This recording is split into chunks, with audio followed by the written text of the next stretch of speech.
Welcome to Let's Talk Jonesboro. Our guests today are with the Salvation Army, and we are graced with Cindy Fuller, who is the Communications Director for the Arkansas-Oklahoma region, and as well as Major Anthony Baso, Jonesboro Salvation Army.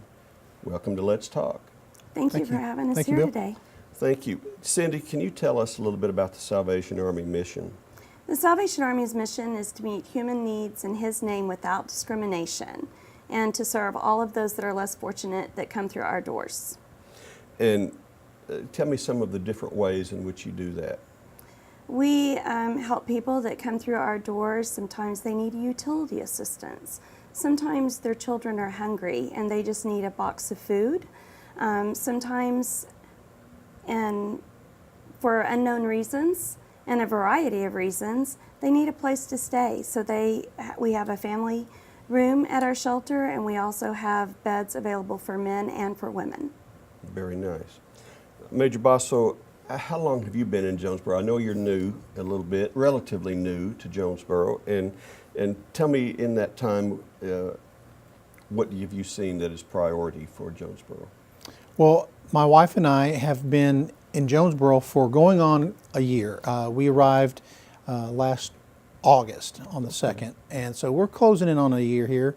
And what I've noticed is the growth of the community because we were stationed in Fort Smith back in 2004 to 6, and we used to come visit our family that was actual Salvation Army officers in the same appointment, the Greenhams. Right. Which some of the community might remember their name. So we saw tremendous growth from the time we had left in 2006, coming back in 2018. It was amazing. It is amazing, and it's funny you say that because that's what I tell people too. As a visitor with family in Jonesboro, I used to come a lot, and when I came here to work and live and make my home, I was amazed at how much Jonesboro has grown. I think with that growth has come not just wealth, but needs, and because you get a little of everything. That's correct. And we're becoming a real city. Yes. And so I think when you do that, you need more from your service organization, such as the Salvation Army. So you're looking at probably a different operation than your predecessors, your old friends, the Greenhams. Right. They're actually family. Oh, is that right? It's my brother and sister-in-law and my wife's sister. Very nice. The Greenhams, but absolutely right. When you increase at that rate, I think we're currently around 92,000 is the last number I've heard for Jonesboro population.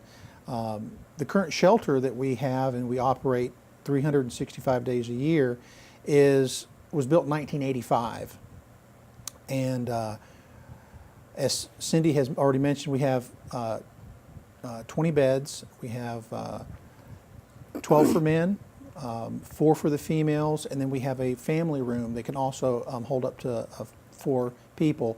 That is no longer sufficient.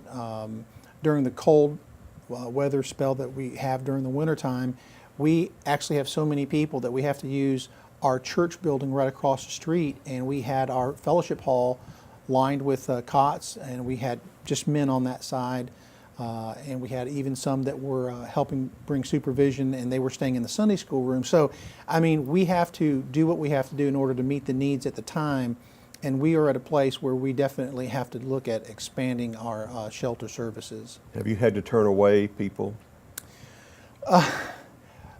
No, not as far as sheltering in that sense during cold weather. We just do what we have to do. We've had people not only stay in the church, we had people stay in the foyer area. We just do what we have to do. Have we ever turned people away?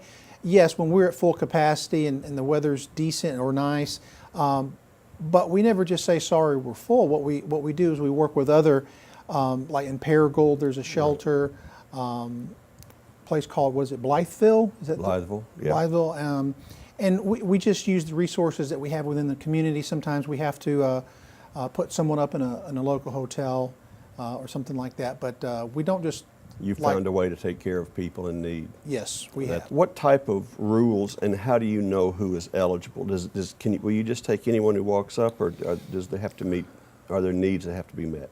Well, I mean, they have to be 18 years old. They have to be within legal age. Also, there's a background check form that has to be done at the the police department, Jonesboro Police Department.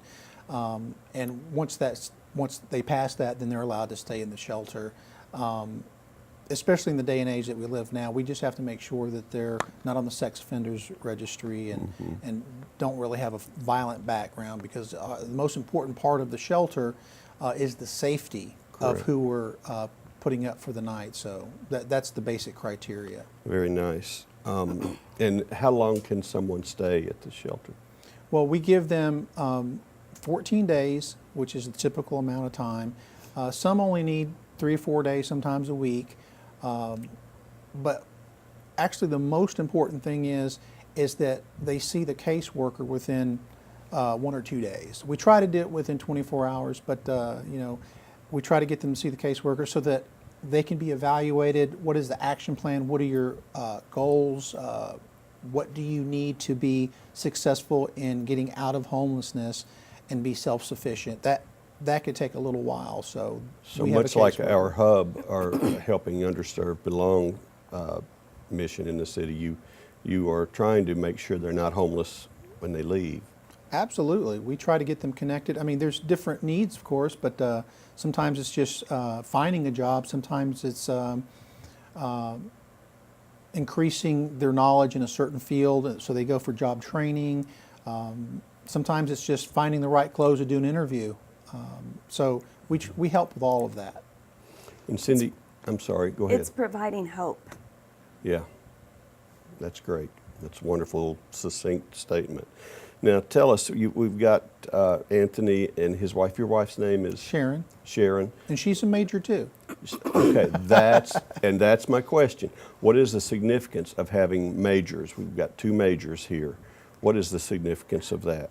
With majors, you have someone that has been in the Army and been out of school or our officer training for many years, and the Basos have almost 30 years of experience that they're bringing to Jonesboro as officers of the Salvation Army.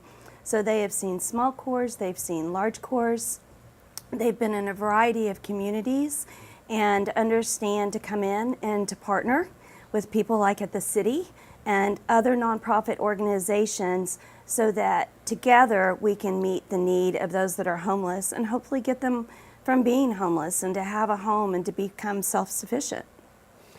Now, how much of what you guys do is left to volunteers? Well, let's just take the shelter, for instance. We have area churches that come in on a regular basis. We have just individuals who have made it kind of their thing that they go, I had to stay at the Salvation Army one time, and it could have been in their when they were young adults going to college, or they could have had a military background. Salvation Army did something for them, but it's become part of their life. And so we have people that come.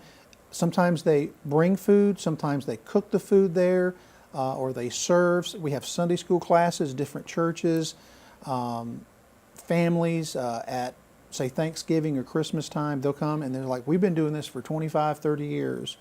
And it's a family tradition. So we have volunteers that help with that. We have some volunteers that help drive people. Like if we are full, we've had volunteers that have driven people to Paragould and other places when we've been too full. So that's kind of the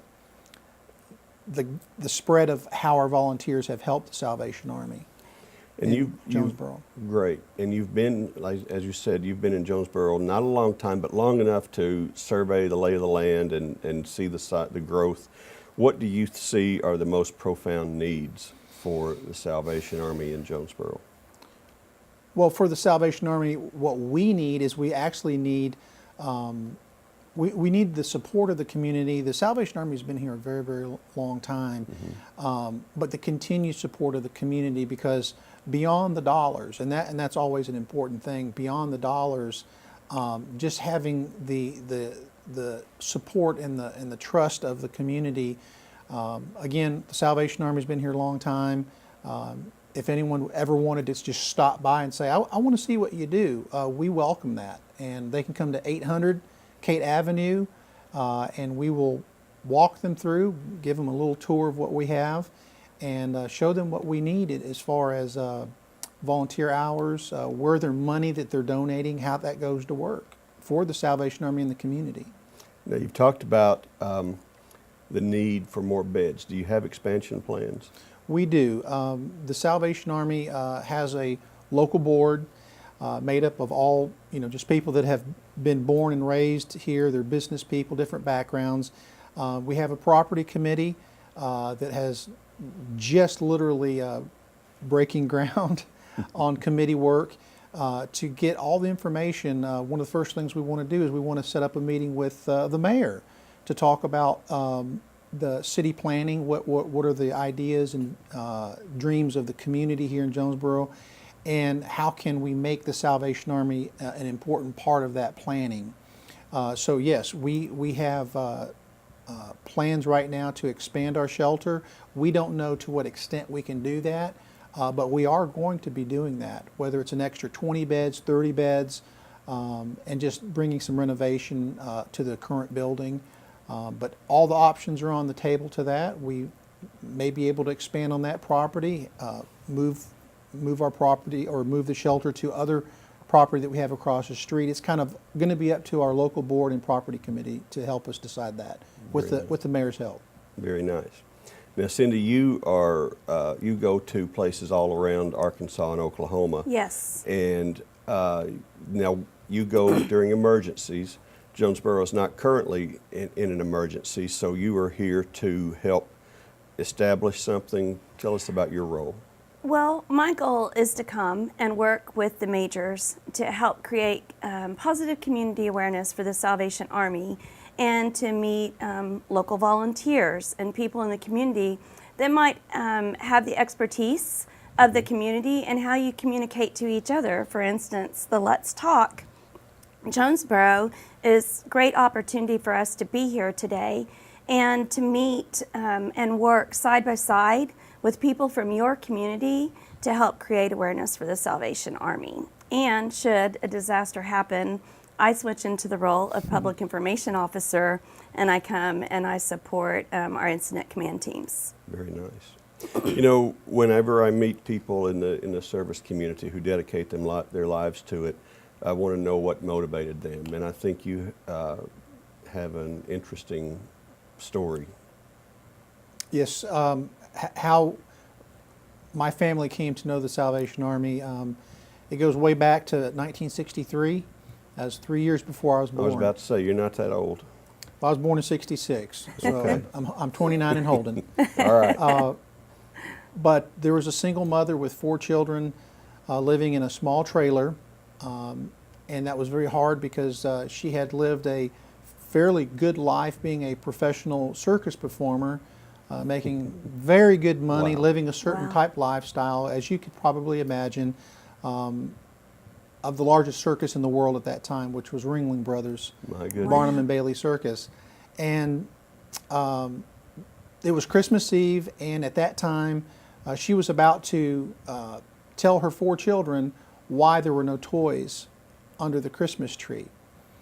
She said there was a knock on the door. She opened the door, and she saw Salvation Army people. They were Salvation Army officers and soldiers. One of the officers, a gentleman, had a big bag that looked like a Santa bag, and just they didn't know what was in it. They assumed there was toys. And the other people that were there, Salvationists, had other boxes and bags, and they asked if they could come in. They provided a full Christmas meal, turkey, dressing, all the fixings, cranberry, and filled that Christmas tree with toys for those 4 children. Those 4 children and that lady was my mother and my brothers and sisters. And that story has been told every single year since then. What my mother didn't know and what they didn't know was I was to get to know the Salvation Army in a very intimate way when we just happened to visit a Salvation Army for church services. So this was on a Sunday, and I'm thinking, I'm going to a Salvation Army for a church service. That's kind of unusual. I just thought they had thrift stores. And at that Salvation Army in Sarasota, Florida, in 1982, I happened to meet the most beautiful person I'd ever seen other than my mom. And I was 15 years old, and I looked across the fellowship hall of the Salvation Army Sarasota, and I said, I'm going to marry that girl. Wow. And I married that girl after high school, and she is a Salvationist, third generation. We both felt the call to officership and to give our lives to the ministry. And in 1988, we joined the Salvation Army Training College in Atlanta, Georgia. And this June 3rd will be 30 years completed of ministry as Salvation Army officers.